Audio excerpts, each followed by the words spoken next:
Personal reflection helps you understand more about your own identity.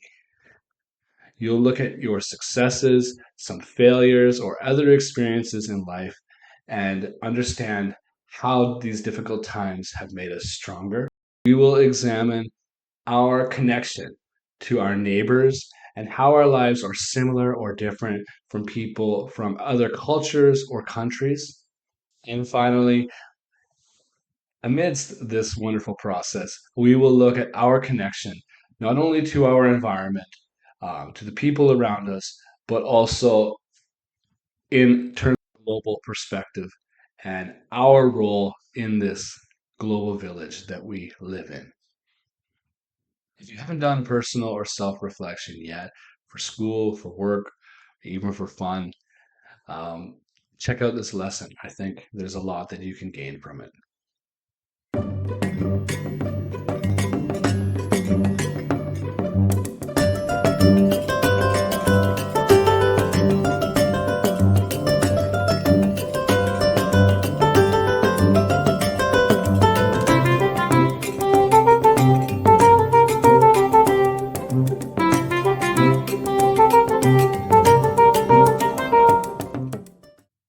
Welcome to the class, everyone. My name is Kevin.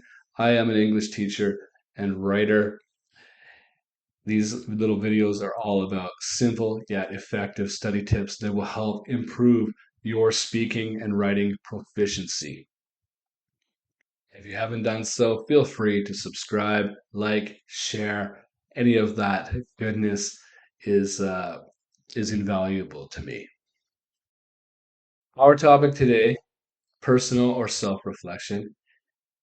Your first question may be, what is that, Kevin? Exactly. Well, let me tell you. Personal or self-reflection analyzes and evaluates your own values, actions, and experiences. Why is it important? There are a few reasons. Self-reflections promote a greater understanding of self-awareness, which is your emotions. Again, your morals, your values, and also your self-discipline, your ability to control yourself to get the work done before play, and things like that. Self-reflection can also help us to acknowledge or to look at how we can gain and learn things from our mistakes or personal failures. Some other upsides of doing a self reflection are that they help us to look at other people and other countries, or even to look at our neighbor, and therefore we can build empathy. We can feel for their pain or suffering, and we can tolerate their different cultural or religious beliefs and try to gain a broader understanding of things. Um, and it also makes you accountable, which means to be responsible for your own goals.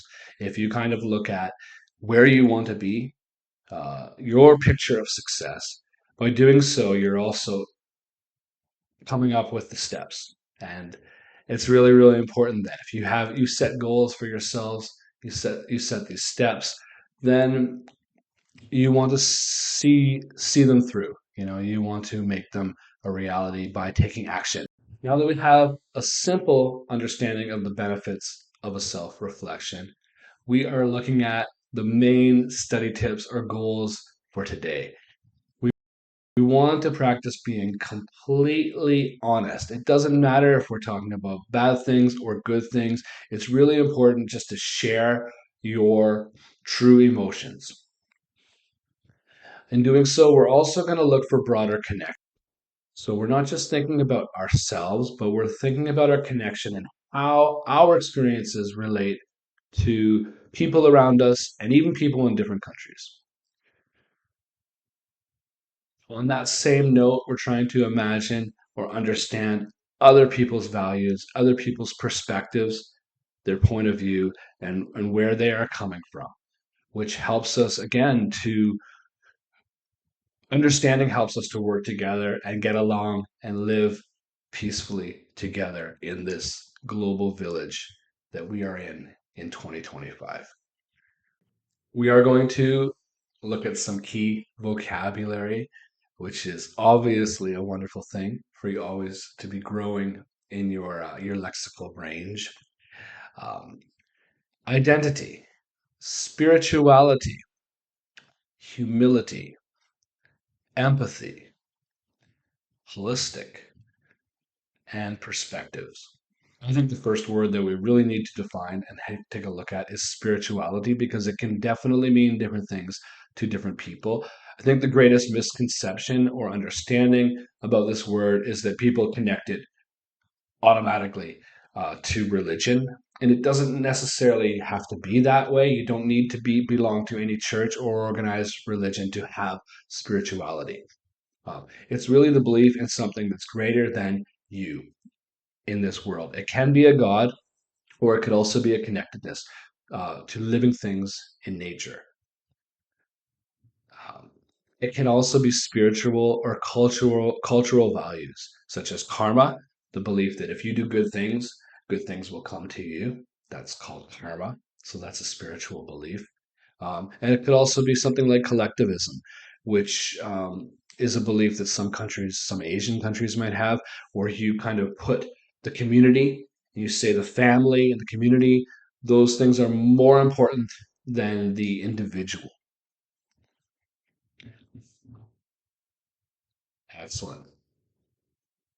So the next word we're looking at is humility. So practicing being humble or having humility just means that you are not arrogant or too proud. You always want to remember your roots, no matter how rich you are, which means you never forget where you came from and the struggles that you went through then, because there's always people who are who are poor in this world, and maybe those people are just like how you used to be when you struggled. So you don't want to forget that. Um, no matter how rich you become, remember to always stay humble. Empathy, being empathetic or showing empathy means to be aware of other people's pain. You might see a beggar on the street who's missing two legs and you feel sorry for that person. You might ignore that person and turn away because you feel pity. Um, Both are cases of empathy. Um, I can't help but feel empathy when I hear a child cry. Some people feel annoyance. The opposite of empathy is actually apathy. So if you have no feelings, which probably not a lot of people do, it's not a very positive um, way to be. But if you really don't show your feelings very much, then that's called apathy. And the last two words we will look at today are perspective. Your perspective is your attitude, it's how you see things. Is the glass half empty or half full? I think perspective is really everything in this life. It's very important. Um, from my perspective, we need to use technology as a tool, but be careful not to depend on it. Be very careful. We will be put to the test when the AI robots come very soon and we give them all of our jobs. Holistic is very much a belief that is connected to indigenous beliefs, especially North American indigenous people. And it's seeing something as not as a single parts, but it's like a part of a whole. So you don't just see, again, that's kind of a collectivist point of view. Like you don't just see yourself, but you see how you are part of that community and you understanding your role and how you contribute to things. For example, a team may have a leader, but they need to take a holistic approach to be successful, which means that one person, there's no I in team. You need to have everybody working together. It's a connectedness that makes it successful. As with a lot of our classes, we're going to do walkthroughs. I'm going to take you hand by hand, step by step, and do things in a practical, hands on fashion. We're going to do a personal reflection walkthrough now. I'm going to give you some questions that are hard. You don't have to answer all of them, but they cover the gamut, which means they will let you explore and really do a thorough, a comprehensive uh, personal reflection. I want you to take a walk, either by foot or in your mind, around your neighborhood, the area where you live. 10-20 minute walk. Afterwards, I want you to try to answer as many of these questions as possible. And some of these are deep questions. If you feel that you're just a kid, you don't have a lot of experience, then maybe you can't answer some of them, but try your best because this is what a personal reflection is all about. How have your personal successes or failures shaped your own role or identity within your community? Two, in what way do you feel connected to this environment, the area in which you live? Are the people who live here spiritual? What do you think? Discuss a perspective that people have here about work, school, or social life. And is this the same or different in other countries? What are some challenges that have shaped this environment, and how can things be improved upon in the future?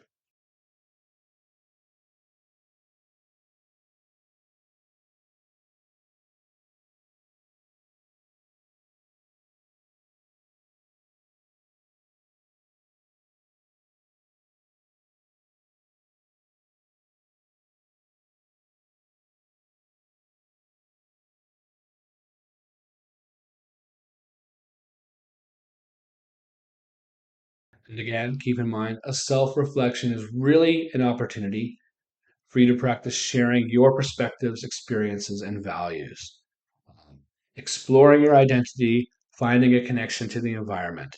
There are no wrong answers. Let's dive into some of these questions. I'm going to give you some answers. Again, model answers, they're just perspectives. And I've tried to write some perspectives that come from different people. How have your personal successes or failures shaped your identity or role within your community? I'm going to give you the first answer that it comes from the point of view of a high school student. So if you think this question is too deep, maybe you can still relate to some of these points. And as a high school student, I feel too young and inexperienced to have had any real significant achievements or failures that would affect my role in this community. However, looking ahead, it is evident that my career path and employment in the future will be determined by my academic success or failure. Specifically, by achieving high grades, I can gain entrance to a post secondary education and potentially get a job in business. If not, I may have to attend trade school and learn a technical skill for a different job.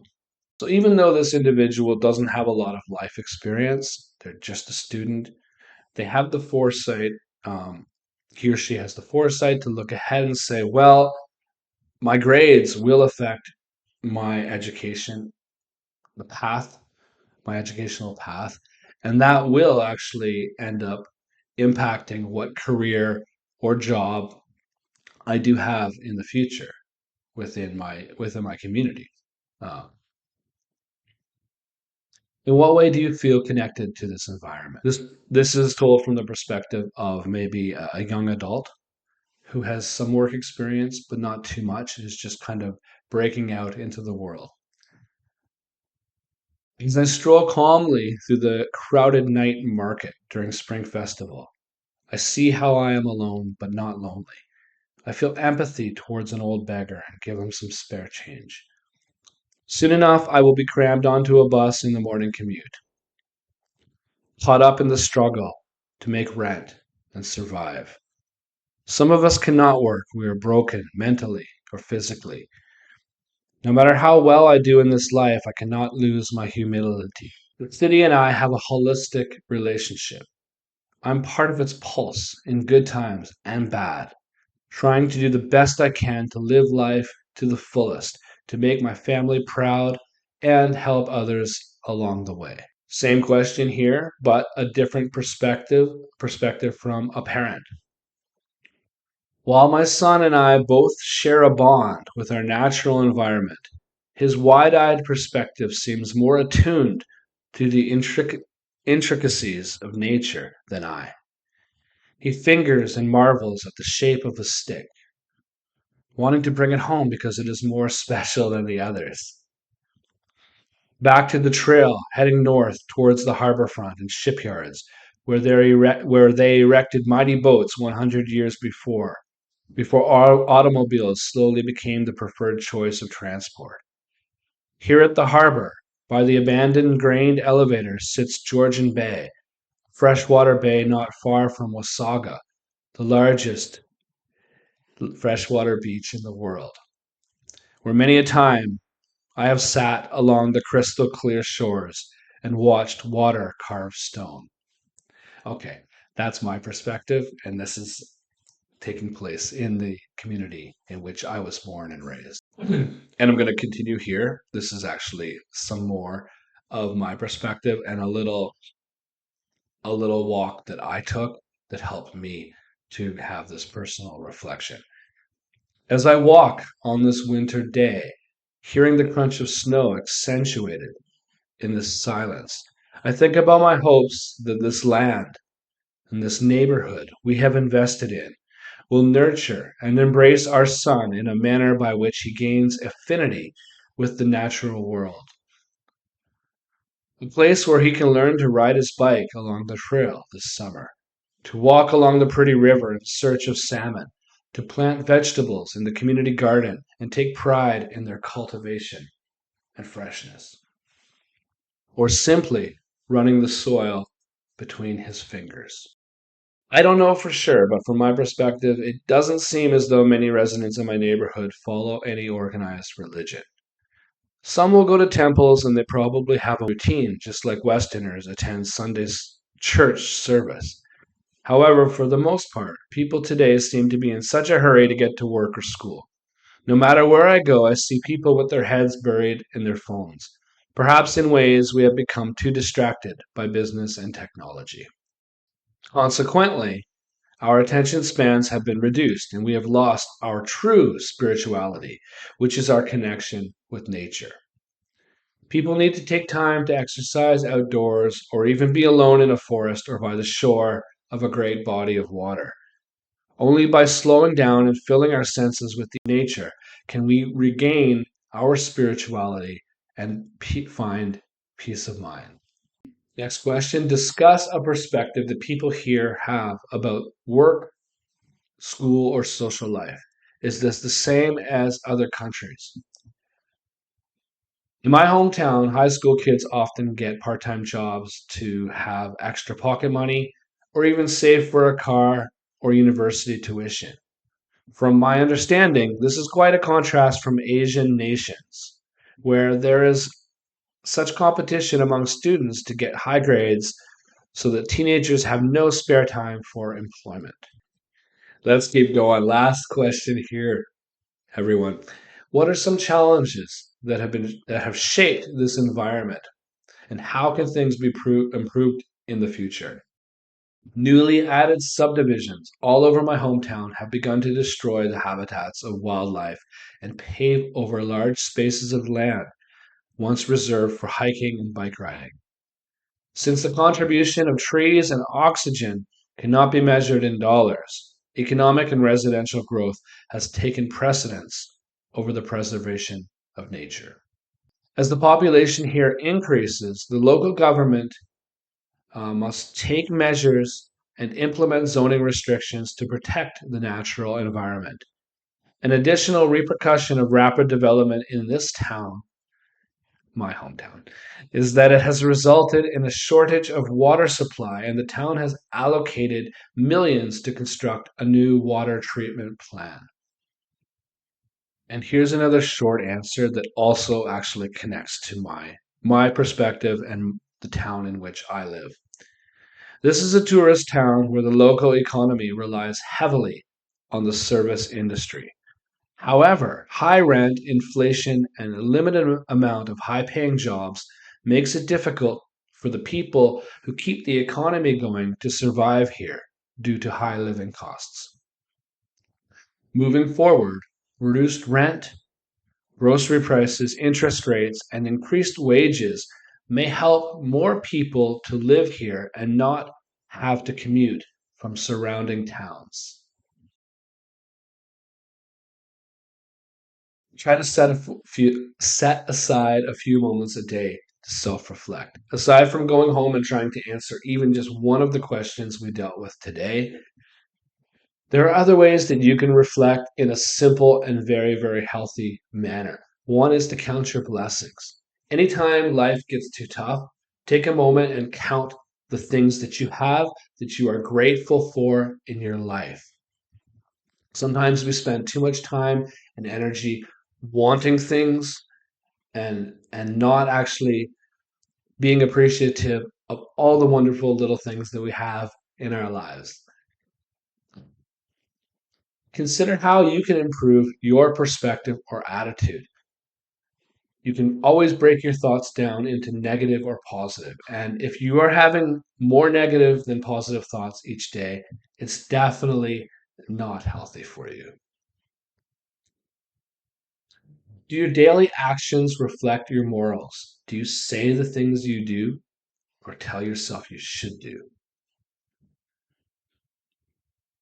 And again, see, yes.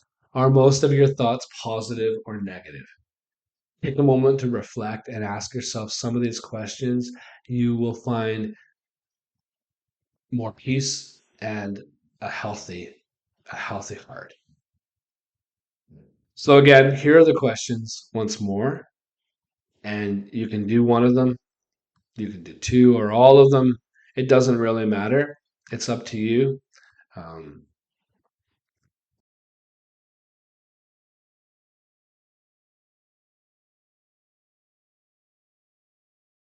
if you're looking for more study tips or info that you've seen in these classes, you can visit my website, kevindonor.com. That brings us to the conclusion of our lesson on personal reflection. If you have gained anything from this video, feel free to leave your comments. Give me one of these. Whatever you like, it is always appreciated. I'm just going to keep doing more of them, and I know I haven't been consistent. The cold season got me the last couple of weeks, but we all do our best. You do your best every day, and you can sleep well.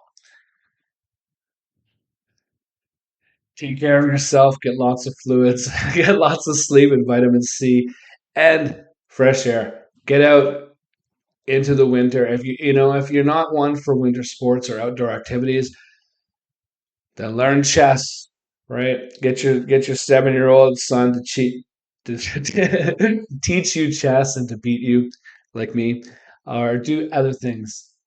Play some ping pong. Just keep active because that is how to have a full life. Be active in body and mind, and there's never a dull moment. We'll see you guys very, very soon, I'm sure. Take care.